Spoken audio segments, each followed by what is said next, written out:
पवित्र शास्त्र वाचन बायबल कार्यक्रम पेत्राने लिहिलेले दुसरे पत्र अध्याय 2 मराठी. पेत्राने लिहिलेले दुसरे पत्र अध्याय 2. पेत्राने लिहिलेले दुसरे पत्र अध्याय 2. खोटे संदेष्टे व पापी जीवनक्रम. खोटे संदेष्टे व पापी जीवनक्रम. तरी इस्रायली लोकातही खोटे संदेष्टे होते, तसे तुम्हातही खोटे शिक्षक उत्पन्न होतील. ते नाशकारक पाखंडी मते गुप्तपणे प्रचारात आणतील. ज्या स्वामीने त्यास विकत घेतले त्यालाही ते नाकारतील आणि आपणावर आकस्मिक नाश ओढवून घेतील. त्यांच्या कामातुरपणाच्या आचरणाचे अनुकरण पुष्कळ लोक करतील. त्यांच्यामुळे सत्यमार्गाची निंदा होईल.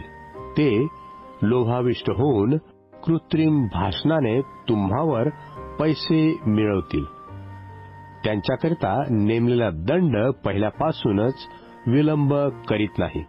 त्यांचा नाश डुकल्या खात नाही. ज्या परमेश्वर दूतांनी पाप केले त्यास परमेश्वराने सोडले नाही, तर त्यास नरकात टाकले आणि न्यायनिवाड्याकरता राखून अंधकारमय खळग्यात ठेवले. त्याने प्राचीन जगालाही सोडलं नाही, तर अभक्तांच्या जगावर जलप्रलय आणला आणि धार्मिकतेचा उपदेशक नोहा याचे 7 जणांसह रक्षण केले. पुढे होणाऱ्या अभक्तास उदाहरण देण्यासाठी सदोम व गमोरा ही नगरे भस्म करून त्यास विध्वंसाची शिक्षा केली आणि अधार्मिक लोकांच्या कामातूर वर्तनाने त्रासलेला धार्मिक लोट याची सुटका केली. तो धार्मिक मनुष्य त्यांच्याकडे राहत होता. तेव्हा त्यांची अधार्मिक कृत्ये पाहून व त्याविषयी ऐकून त्याचा धर्मशील जीव दिवसेंदिवस कासावीस होत होता. भक्तिमान लोकास परीक्षेतून सोडविणे व अधार्मिक लोकास शिक्षा भोगीत न्यायाच्या दिवसासाठी राखून ठेवणे हे प्रभूला कळते.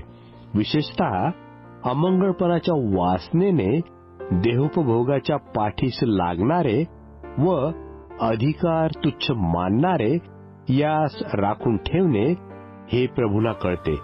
ते उद्धट, स्वच्छंदी, थोरांची निंदा करण्यास न भिणारे असे आहेत. बळाने व पराक्रमाने अधिक असे परमेश्वर दूतही प्रभूसमोर त्यास निंदून दोषी ठरवित नाहीत. ते निर्बुद्ध प्राणी स्वतःस कळत नाहीत अशाविषयी निंदा करीत असतात. पकडले जाऊन त्यांचा नाश व्हावा एवढ्यांसाठी जन्मलेल्या पशूंसारखे ते आहेत. त्यांचा स्वतःच्या भ्रष्टतेने नाश होईल. अधर्माचरणाचे वेतन म्हणजे अपकार हा त्यांच्या पदरी पडतो. एका दिवसाची चैनबाजी हे ते सुख मानतात. ते डाग व कलंक आहेत. तुम्हाबरोबर मेजवान्या खाताना कपटाच्या मौजा मारतात. त्यांचे डोळे वेश्यावृत्तीने भरलेले आणि पाप करण्याविषयी ते हावरे आहेत. ते अस्थिर मनांच्या लोकांना मोह घालतात. त्यांचे हृदय लोभाला सवकलेले आहे. ते शापाची मुले आहेत.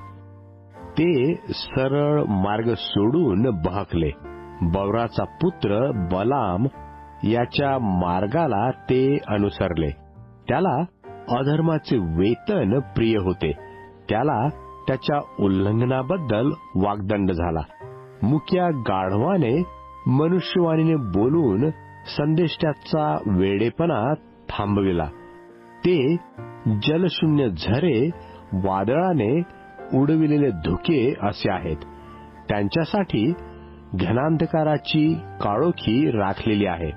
भ्रमात असणाऱ्या लोकातून ते बाहेर पडले न पडले तोच ते लोक त्यास व्यर्थपणाच्या फुगीर गोष्टी सांगतात व दैहिक वासनाधीन करून त्यास कामातुरपणाचे मोह घालतात.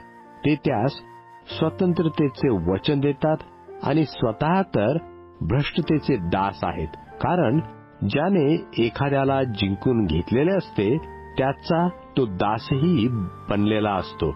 प्रभू व तारणारा येशू ख्रिस्त याच्या ज्ञानाद्वारे जगाच्या मळातून सुटल्यावर ते पुन्हा जर त्यात गुंतून त्याच्या अधीन झाले आहेत तर त्यांची शेवटची दशा पहिल्या दशेपेक्षा वाईट झाली आहे.